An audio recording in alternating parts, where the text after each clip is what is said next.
Starmer getting called, I mean, I'm going to have to use the word here, forgive me, Father, for the profanity. This is 7,000 England fans calling Keir Starmer.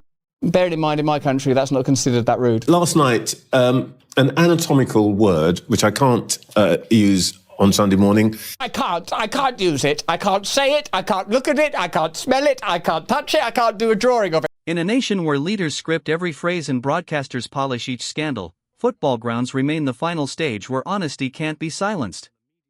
When crowds of supporters roar with chants calling Keir Starmer the vile term, it's not some casual insult. It's the voice of working-class defiance cutting through the static. These are the citizens Labour was born to champion. And they're declaring, with volume, that they've reached their limit. It wasn't a televised debate, it wasn't a rally, it was ordinary people, uncensored, expressing precisely what the wider public thinks, and doing it before countless viewers. And what follows from here, let's break it down. Only 5 years earlier, Labour was an uprising. Whether you admired or despised Jeremy Corbyn, the organisation felt vibrant, filled with youthful supporters, trade union strength, grassroots energy, and genuine conviction. The fact that so many Labour MPs say they can't work with Jeremy Corbyn, does that worry you? Let's hope he gets rid of him. Let's hope he gets rid of him when he gets voted in as leader and they get deselected and some people who support him get put in.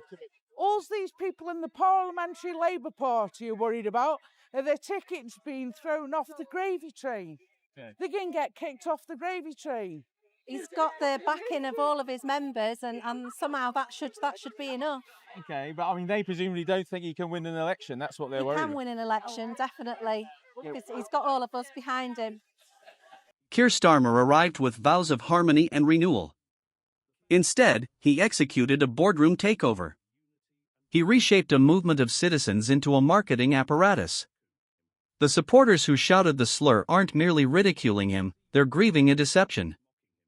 I beg you, Keir Starmer, if you think that an £18 million penthouse is necessary for your child to complete his GCSEs while you're campaigning, why do you not think it's necessary for disabled people to have up to £761 or so to focus on surviving, paying their access needs, paying for mobility aid? Do you think that disabled people don't deserve the bare fucking minimum to be able to pay their living costs in a country that is despicably ableist? Starmer didn't just shatter promises, he shattered trust. And those chanting feel it. This isn't contempt, it's a political wake. Starmer craves control, but he fails to grasp the spirit of the people he aims to govern. He doesn't laugh, he doesn't tease, he doesn't relate. Seeing him engage with everyday folks is like watching an accountant attempt to dance at carnival. It's rigid, uneasy, and painful. He talks as if he's briefing executives, not chatting in a pub. I'd invite you for a pint, but naturally, you'd shut the place early.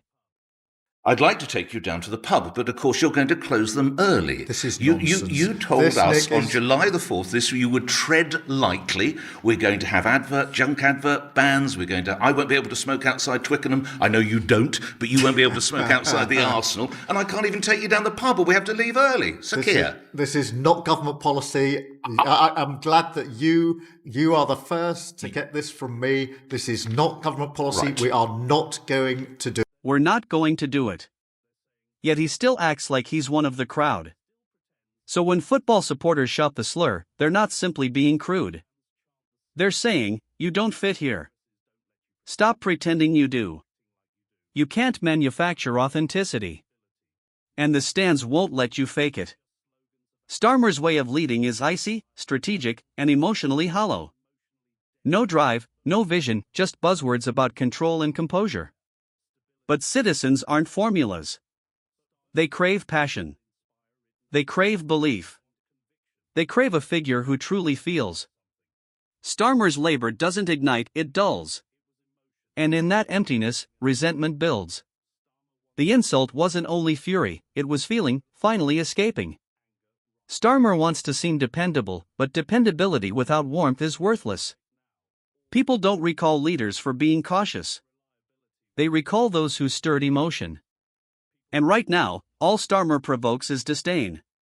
Then what we end up in is a kind of bizarre and berserk dance. Was chanted about the Prime Minister It had 4 letters in it. Isn't it really early in your term of office for that level of unpopularity? That there's an acceptance that at some point everyone's going to realise Keir Starmer is indeed a C word, but it's a bit early in your term of office for whole stadiums full of people to start singing Keir Starmer is a C word. I'm not a football follower. I only watch when the Brighton and Hove Albion are playing, and I don't think the fans of Brighton would use such words against about Keir. It's football.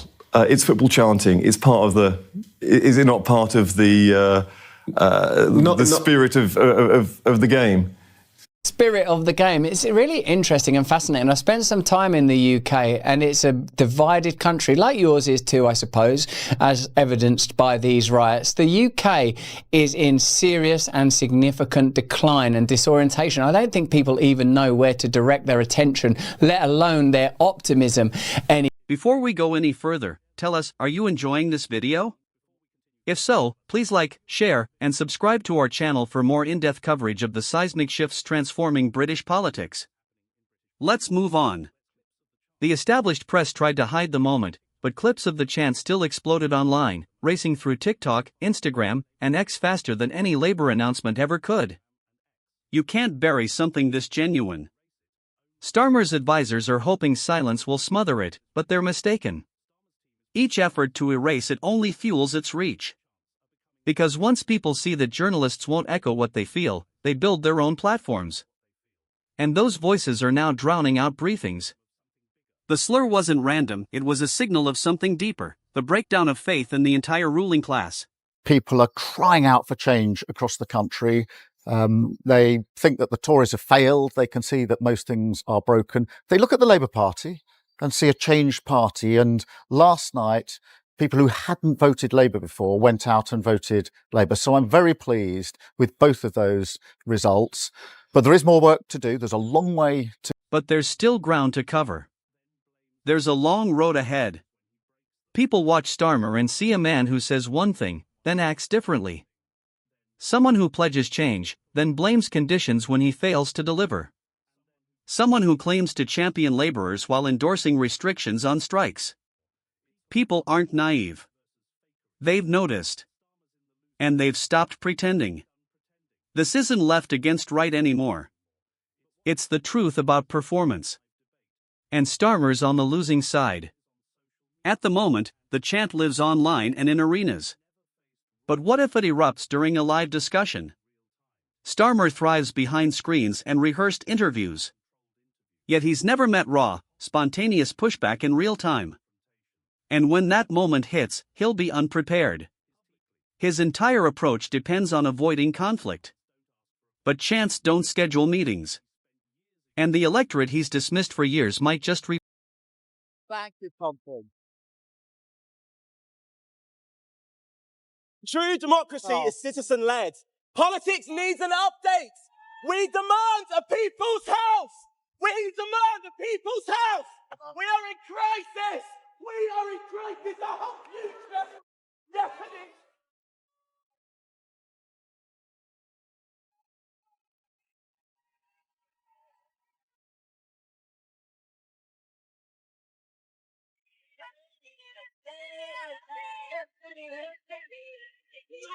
Your jacket off. We're gonna.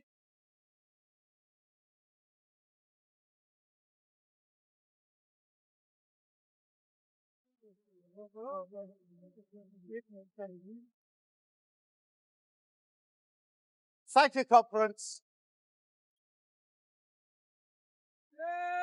Thank you. Thank you, Conference.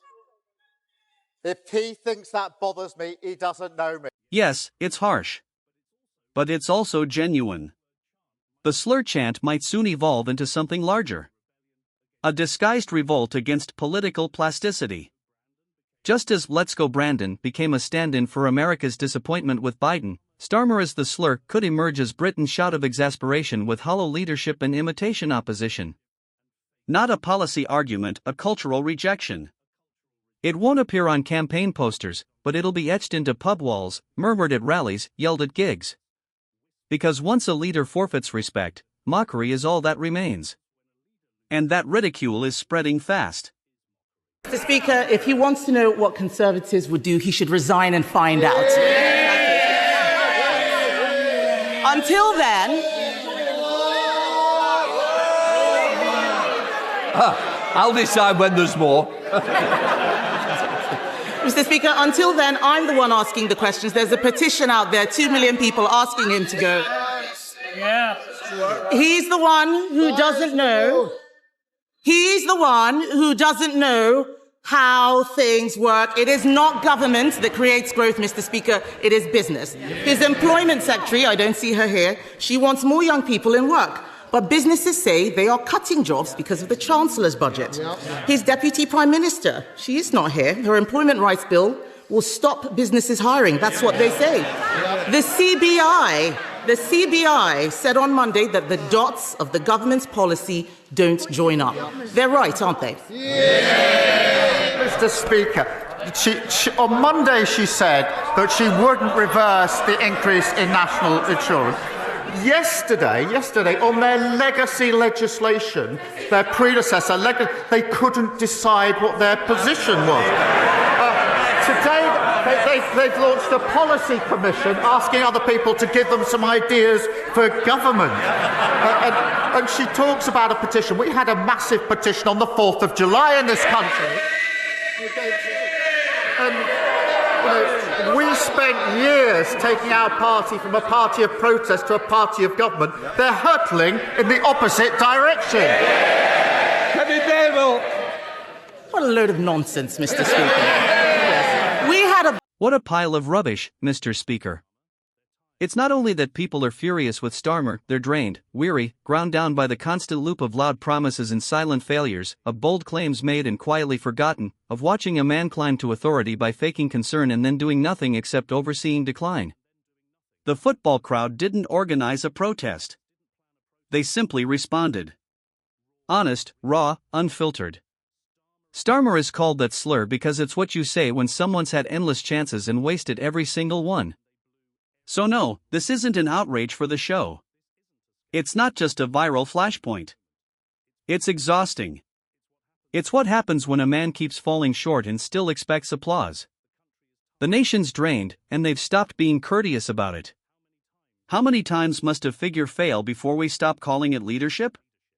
Tell us in the comments below. If Keir Starmer can't motivate his MPs, his supporters, or even the citizens he claims to represent, then who exactly is he guiding?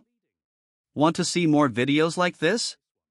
If so, please like, share, and subscribe for more insights on British politics and the shifts reshaping it. Until next time, stay tuned.